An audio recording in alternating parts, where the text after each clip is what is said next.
right? All right, y'all, I'm going to go ahead and scroll down to 3 and 4. I'm going to go ahead and clear all my work previously because it just kind of looks stupid. I don't like that.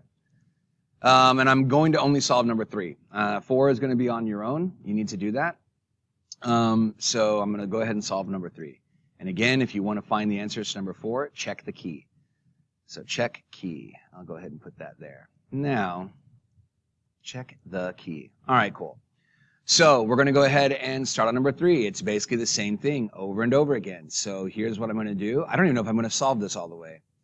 I may just set you up. So I'm going to go ahead and set you up on what we need. Remember, draw your skeleton. Here's my 4. Here's my 3x minus 2. And here is my x plus 10. I have that right there. That's good. And my negative 3. All right, cool. That's what I have there. Oh, that's my skeleton, but I forgot one little thing first. The first thing I need to do is I need to figure out what can x not equal? What can x not equal? And it looks like there's 2 different denominators, so there's going to be 2 different possible answers. X cannot equal. So how do I solve this? I'm going to go ahead and set this denominator equal to 0 and solve. So I have 3x minus 2 equals, sorry for doing it out of order, plus 2, 3x equals 2. Divide the 3 out, and you get x equals 2 over 3. Well, remember, x cannot equal 2 over 3. So that's one of the ones you found, which I'm just going to put down here. X cannot equal 2 over 3. Now let's go ahead and do x plus 10. I'm going to set it up here. X plus 10 cannot equal 0. Subtract the 10 on both sides, and I find out that x cannot equal to negative 10. So it can't equal to negative 10. So that's 2 of our answers right there. Sorry, now let's go back to what we were doing. Now I'm going to switch to purple. All right, now I'm going to go back over here where I have my 4, my negative 3, my denominator here, and I'm basically doing the same thing. Now I got to get these denominators to match. I'm going to look at my pieces. I have a 3x minus 2 and an x plus 10. So what's missing on this side is an x plus 10. That's a terrible little 0. Let's fix that. An x plus 10.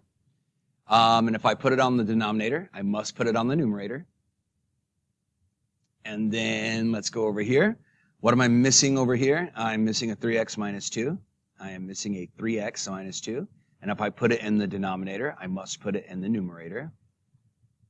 And it looks like we're ready for rock and roll now. Now I can go ahead and check my work. Do I have matching denominators? The answer is yes. I can now scratch those out. Have I already solved for what it can't be? Yep, I've used my denominators for that. That's awesome. And now I need to go ahead and do the rest of this. So, like we did on number 1, what you're going to do is distribute. This 4 multiplies to x. This 4 also multiplies to 10, and that is called distribution. 4x plus 40 equals, here we go, negative 3 times 3. I'm going to distribute. Womp. Negative 3 times 3 is negative 9, and there's an x there, so it's negative 9x. Negative 3 times negative 2 is positive 6. So we have that going on now. Now this is just a regular equation, y'all. So this one's also going to have a fraction answer, I believe. Yes, it does, which is kind of annoying, but here we are. I'm going to go ahead and add the 9x to this side. I'm going to add the 9x over here. I'm going to add it. Now I have 13x plus 40 equals 6. I'm going to subtract the 40 now on both sides. This is just normal algebra 1 stuff now. And I'm going to get 13x equals negative 34. And then I'm going to divide out the 13 on both sides. I'm going to divide out the 13 on both sides, and then I'm out of room. That makes this go away, and now I have this as my answer. X equals negative 34 over 13. Boom. That's it. So that's kind of weird. Obviously, my answers look kind of ugly doing it this way, but I'm out of room, and I think y'all get the point. That's it. So that's going to be the video for 3 and 4. You need to do 4 on your own and make sure you show all steps.